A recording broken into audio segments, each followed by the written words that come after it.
Today we are going to start the series of world geography mapping and the very first video is Asia.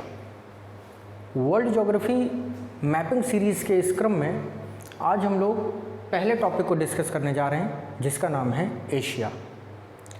Asia के बारे में आपको एक rough idea जो होना चाहिए वो इस प्रकार से होना चाहिए कि आप जिस कॉन्टिनेंट में रहते हैं उसका नाम एशिया है। एशिया में इंडिया, चाइना, मंगोलिया, रशिया ये सारे कंट्रीज़ को आप बहुत ही आसानी से पहचानते होंगे, लेकिन एग्ज़ाम के पॉइंट ऑफ व्यू से इतना पर्याप्त नहीं है। कितना पर्याप्त है आइए इसकी चर्चा करते हैं।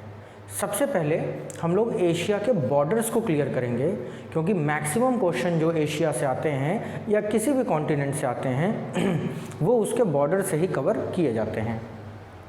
आप एशिया के इस मैप में इंडिया को पहचान पा रहे होंगे, और इंडिया को पहचानने के बाद जब आप इंडिया से नॉर्थ वेस्ट के डायरेक्शन में जाएंगे, उत्तर पश्चिम की दिशा में जाएंगे, तो इस तरीके से आगे बढ़ते हुए आप यहाँ पहुँचेंगे। और ये जो कंट्री आपको नज़र आ रहा है ये है रशिया।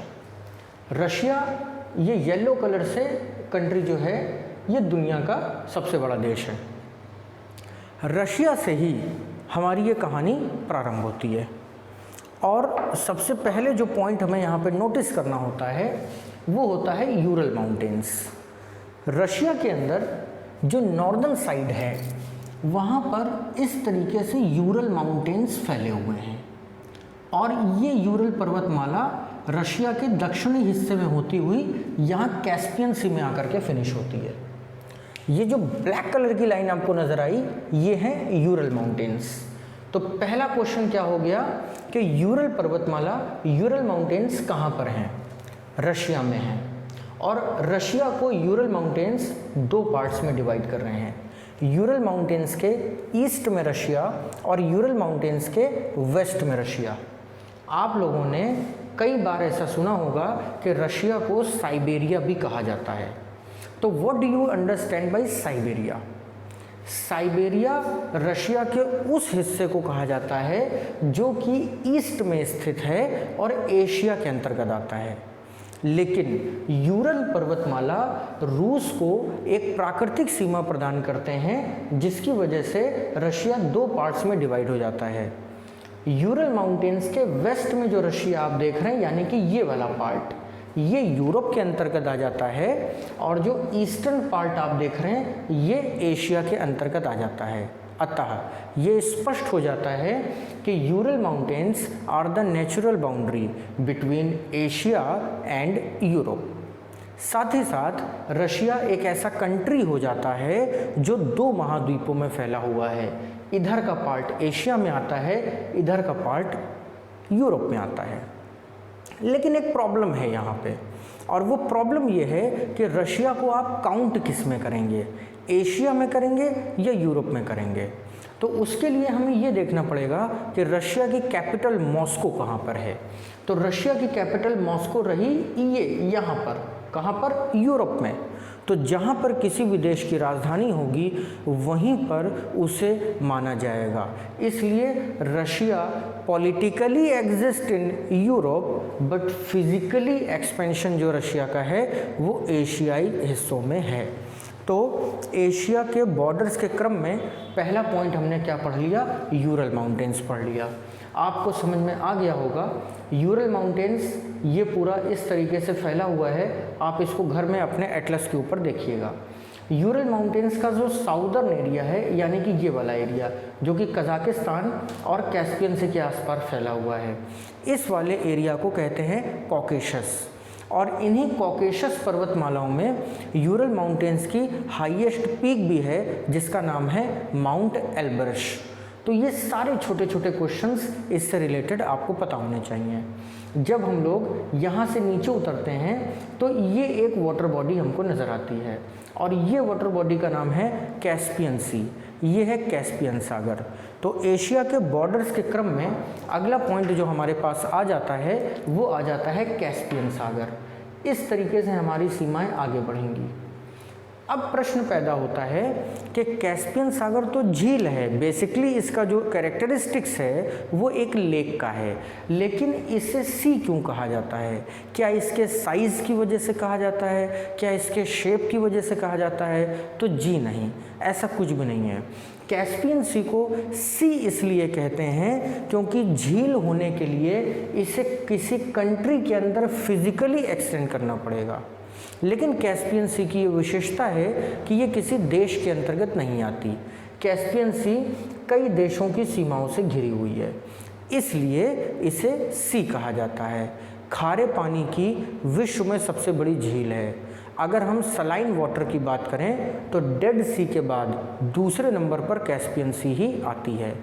आयोग की परीक्षाओं की दृष्टि से आपको ऐसे प्रश्न भी तैयार कर लेने चाहिए कि कैस्पियन सी के चारों तरफ कौन कौन से देश हैं। तो अगर आप क्लॉकवाइज चलेंगे तो आप पाएंगे कि कज़ाकिस्तान, यहाँ पर तजाकिस्तान, तुर्कमेनिस्तान, ईरान और अज़रबैजान जैसे जो कंट्री हैं वो इसके तट के ऊपर स्थित हैं।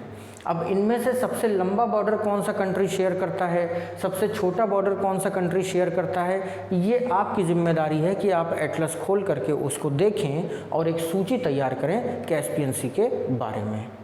कैस्पियन सी से जब आप आगे बढ़ते हैं तो आगे बढ़ने पर जो एशिया का बॉर्डर है वो हमें मिलता है ब्लैक सी के पास और तुर्की ये जो कंट्री है इसके ऊपर।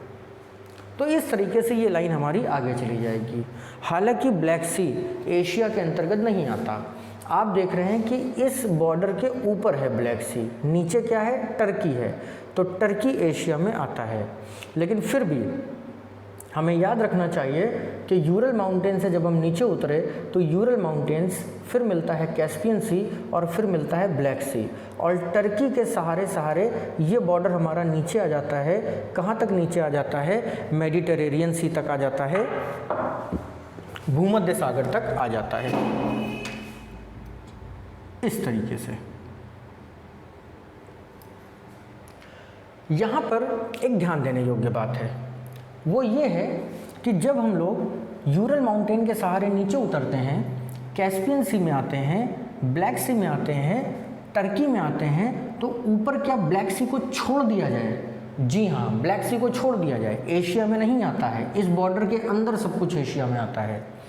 ब्लैक सी का नाम ब्लैक सी क्यों पड़ा?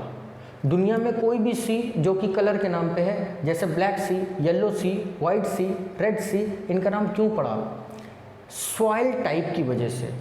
जो मुख्य नदियाँ यूरोप की यहाँ पर क्या आके गिरती हैं वो काली मिट्टी का वहन करती हैं, काली मिट्टी को ढो करके लाती हैं, और काली मिट्टी की वजह से यहाँ का पानी कुछ काला नज़र आता है, जिसकी वजह से इसका नाम ब्लैक सी रख दिया गया।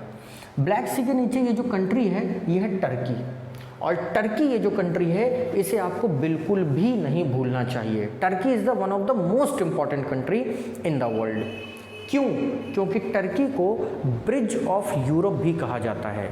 ये जो टर्की आप यहाँ पर देख रहे हैं, ये कंट्री टर्की जो आप यहाँ पर देख रहे हैं, इसकी कैपिटल है अंकारा। ये तो यहीं पर स्थित है, लेकिन टर्की का एक शहर वो यहाँ पर है, इसका नाम है इस्तांबुल। और आप देख रहे हैं कि ये जो इस्तांबुल नाम का शहर है ये टर्की के बाहर की तरफ है। तो इसलिए फिर से, जैसे कि रशिया के बारे में आपने देखा कि एक ऐसा देश है जो 2 महाद्वीपों में फैला हुआ है, ठीक उसी तरीके से टर्की भी एक ऐसा देश है जो 2 कॉन्टिनेंट्स में फैला हुआ है। टर्की का जो मेन लैंड है वो एशिया के अंतर्गत आता है, लेकिन जो इस्तांबुल है इसका शहर, ये यूरोप की तरफ चला जाता है। और टर्की का मेनलैंड और इस्तांबुल के बीच में एक ब्रिज बना हुआ है। इसी ब्रिज को आप पार करके यूरोप में एंट्री कर सकते हैं। साइकिल से पार कर सकते हैं, पैदल पार कर सकते हैं, शायद इसीलिए टर्की को ब्रिज ऑफ यूरोप या यूरोप का पुल कहा जाता है। और ये ब्रिज जिस छोटे से सागर के ऊपर बना हुआ है, उस सागर को क्या कहते हैं ये नाम भी आपको पता होना चाहिए। टर्की के बाद आगे हम लोग भूमध्य सागर मेडिटेरेनियन सी में आ जाते हैं। मेडिटेरेनियन सी का ही एक पार्ट मरमरा सी है, सी ऑफ मरमरा, मरमरा सागर, जिसकी बात मैंने अभी आपको करी। तो मरमरा सी पूरी तरीके से टर्की में स्थित है, जो कि टर्की के मेन लैंड और इस्तांबुल के बीच में है। इसके बाद है भूमध्य सागर। तो पहला प्रश्न ये उठता है कि भूमध्य सागर का नाम आखिर भूमध्य सागर क्यों पड़ा? क्योंकि जब आप वर्ल्ड का मैप देखेंगे तो विश्व के मानचित्र के ठीक बीचों बीच यह सागर स्थित है और इस सागर से लगभग चारों कोनों की लंबाई बराबर पड़ती है। ये कारण था कि इसे भूमध्य अर्थात पृथ्वी के बीचों बीच का सागर कहा गया। मेडिटेरेनियन सी भूमध्य सागर यूपीएससी की परीक्षाओं का एक फेवरेट टॉपिक रहा है, इसलिए इस एशिया के सेक्शन में जो भी इम्पॉर्टेंट पार्ट्स हैं, जैसे कि टर्की कंट्री इम्पॉर्टेंट है, मेडिटेरेनियन सी इम्पॉर्टेंट है, इसके अलग से भी वीडियो आपको प्रोवाइड किए जाएंगे जो आपको स्पेसिफिक नॉलेज प्रदान करेंगे। बॉर्डर एक बार रिवाइज कर लीजिए। Ural mountains, Caucasus, Caspian Sea, Black सी, इस्तांबुल के सहारे से मेडिटेरेनियन सी और फिर वेस्ट एशिया में जाकर रेड सी के तट पर रुक जाना। ये जो वेस्ट एशिया है इसका भी आपको एक डिटेल्ड एनालिसिस करना होगा जो हम लोग इसके बात करेंगे। आगे का बॉर्डर रेड सी में उतरता है इस तरीके से और ऐसे करके एशिया आगे बढ़ता है और यहाँ पर आता है। ये जो ब्लैक कलर की लाइन आपको नज़र आ रही है यही एशिया का बॉर्डर है। अब ये जो रेड सी है इसे एशिया का बॉर्डर माना गया और अफ्रीका इससे सेपरेट हो गया। बीच में क्या है? लाल सागर यानी कि रेड सी। अब लाल सागर का नाम लाल सागर क्यों है तो ये बात आपको समझ में आ गई होगी। एक प्रश्न यहाँ से बहुत महत्वपूर्ण बनता है कि एशिया और अफ्रीका को आपस में कौन अलग करता है? आंसर है रेड सी। अफ्रीका और यूरोप को आपस में कौन अलग करता है? आंसर है मेडिटेरेनियन सी। तो ये जो सेपरेट करने वाले सी हैं ये भी आपको बहुत अच्छे से तरीके से पता होनी चाहिए। Red Sea separates Asia from Africa, Mediterranean Sea separates Europe from Africa. Mediterranean Sea के बाद रेड सी में प्रवेश करने के साथ ही साथ हम लोग एशिया की मुख्य भूमि में प्रवेश कर जाते हैं और एशिया की मुख्य भूमि में प्रवेश करने के बाद एक छोटी सी वाटर बॉडी हमें और मिलती है जो कि इस तरीके से अंदर आप देख पा रहे हैं। ये जो ब्लैक कलर की वाटर बॉडी आपको नज़र आ रही है ये इसका नाम है गल्फ ऑफ पर्शिया। हिंदी में इसे फारस की खाड़ी कहते हैं। इस वाटर बॉडी को फारस की खाड़ी या गल्फ ऑफ पर्शिया क्यों कहते हैं? क्योंकि इसी गल्फ के आसपास पर्शियन एम्पायर हुआ करता था किसी ज़माने में। पर्शियन लैंग्वेज या फारसी भाषा का जो इन्वेंशन है, आविष्कार है, वो भी इसी खाड़ी के आसपास हुआ था। ये कारण है कि इस पूरे एरिया को फारस का क्षेत्र, फारसी देश या पर्शियन कंट्रीज़ कहा जाता था। लेकिन आज आधुनिक भाषा में इसे हम फारस की खाड़ी की बजाय केवल खाड़ी कहना ज़्यादा बेहतर समझते हैं और इसके चारों तरफ जो कंट्री हैं इन कंट्रीज़ को हम लोग खाड़ी के देश या गल्फ़ कंट्रीज़ कहते हैं। कितने हैं ये गल्फ़ कंट्रीज़? 7। कहाँ से शुरू होते हैं? ओमान, यूएई, बहरीन, सऊदी अरब, इराक, कुवैत और ईरान। इन कंट्रीज़ को मिला करके ये जो 7 कंट्रीज़ हैं गल्फ़ कंट्रीज़ कहा जाता है। एशिया का वेस्टर्न बॉर्डर ऑलमोस्ट फिनिश हो चुका है। अब ये आपकी रिस्पॉन्सिबिलिटी है कि आप अपने वर्ल्ड के मैप के ऊपर इस बॉर्डर को क्लियर करिए और इसके राइट साइड के पोर्शन को एशिया के रूप में स्वीकार कर लीजिए। ध्यान रहे कि इस संसार में लाखों नदियाँ, हज़ारों समंदर और सैकड़ों झीलें हैं, लेकिन परीक्षा की दृष्टि से क्या इम्पोर्टेंट है? केवल वो जो बॉर्डर पे आता है। आयोग की ट्रिक को समझने का प्रयास करिए। रास्ते में जो कुछ भी मिलता है वही एग्जाम पॉइंट ऑफ व्यू से इम्पॉर्टेंट होता है, जैसे कि कैस्पियन सी, जैसे कि ब्लैक सी, जैसे कि मरमरा सी, जैसे कि मेडिटेरेनियन सी, जैसे कि रेड सी, जैसे कि गल्फ ऑफ पर्शिया। और इसी क्रम में जब हम लोग आगे बढ़ते हैं तो आगे बढ़ने के बाद ये लाइन हमारी आगे आती है और इस तरीके से इंडियन ओशन के अंदर आ जाती है और फिर नीचे ये लाइन कहाँ पर आती है? इस तरीके से आती है। इसे पानी में प्रवेश क्यों कराया गया है? इसका जो रीज़न है वो ये है कि पानी के अंदर 3 देश हैं जिन्हें एशिया में हमें लेना पड़ेगा। उनमें पहले नंबर पर है मालदीव्स, दूसरे नंबर पर है सेशल्स और तीसरे नंबर पर है मॉरिशस। आप देखिएगा इसको, इनकी लोकेशंस को, मालदीव्स, सेशल्स, मॉरिशस, इन तीनों को भी एशिया के अंदर लेना पड़ेगा और लेने के बाद फिर आगे बढ़ेंगे। जब आगे बढ़ेंगे तो यहाँ पे हमें ग्रुप ऑफ आइलैंड्स मिलेंगे और ये जो ग्रुप ऑफ आइलैंड्स हमें मिलेंगे इसके बीच में एक ये आइलैंड मिलेगा। आप देख रहे हैं कि ये छोटा आइलैंड जो है ये दो अलग अलग रंगों से दर्शाया गया है। तो इसमें जो पूर्व की तरफ वाला आइलैंड है, ईस्टर्न आइलैंड है, इस आइलैंड का नाम है पापुआ न्यू गिनी। और वेस्ट की साइड पे जो आइलैंड है एक ही कलर से जो आपको नज़र आ रहा है, इस आइलैंड का नाम है इंडोनेशिया। तो पापुआ न्यू गिनी और इंडोनेशिया के बीच से जो रेखा गुजरती है यह एशिया का बॉर्डर है। इस लाइन के ईस्ट में ऑस्ट्रेलिया प्रारंभ हो जाएगा और इस लाइन के वेस्ट में यहाँ पर इंडोनेशिया होगा। इंडोनेशिया आपको काफ़ी सारे आइलैंड्स का एक ग्रुप नज़र आ रहा होगा। तो एक क्वेश्चन यहाँ से भी बन जाना चाहिए और वो क्वेश्चन है कि which is the biggest group of island in the world. Answer will be Indonesia. Indonesia विश्व का सबसे बड़ा द्वीप समूह है। इंडोनेशिया में 8600 से ज़्यादा एक्टिव आइलैंड्स हैं। यही रीज़न है कि बहुत इम्पॉर्टेंट हो जाएगा और इंडोनेशिया को हम लोग अलग वीडियो में पढ़ेंगे। इंडोनेशिया के बाद ये लाइन हमारी ऊपर की तरफ बढ़ेगी और ऊपर की तरफ बढ़ने के क्रम में आप देखेंगे कि ये पैसिफिक ओशन के अंदर जाएगी और इस तरीके से होते हुए रशिया को ऊपर से कवर करेगी और फिर से यूरल माउंटेन्स में आकर के मिल जाएगी। जब ये लाइन यूरल माउंटेन्स में मिल जाएगी तो आप देखेंगे कि इसने यहाँ पर फिलीपींस को कवर कर लिया, ताइवान, जापान, कोरिया को कवर कर लिया और फिर द सी ऑफ ओखोस्टक, इसके सहारे से ये लाइन ऊपर आई और यूरल माउंटेन्स के अंदर सबडक्ट हो गई, सबमर्ज हो गई। और एक जो ये सर्कल आपको यहाँ पे नज़र आ रहा है, बस इसी सर्कल को कहा जाता है एशिया। एशिया को पहचानने के लिए इन बॉर्डर्स को अगर आप क्लियर कर ले गए तो ये आपकी बहुत बड़ी जीत मानी जाएगी। वेस्टर्न बॉर्डर कहाँ से कहाँ तक है? Ural Mountains, Caspian Sea, Black Sea, Marmara Sea, Mediterranean Sea, Red Sea and Gulf of Persia. Eastern border क्या है? पापुआ न्यू गिनी और इंडोनेशिया के बीच का क्षेत्र। और इस प्रकार से यहाँ पे ये एशिया कंप्लीट होता है। एशिया कंप्लीट होने का मतलब ये बिल्कुल नहीं है कि एशिया का टॉपिक यहाँ से ख़त्म होता है। एशिया बहुत बड़ा महाद्वीप है।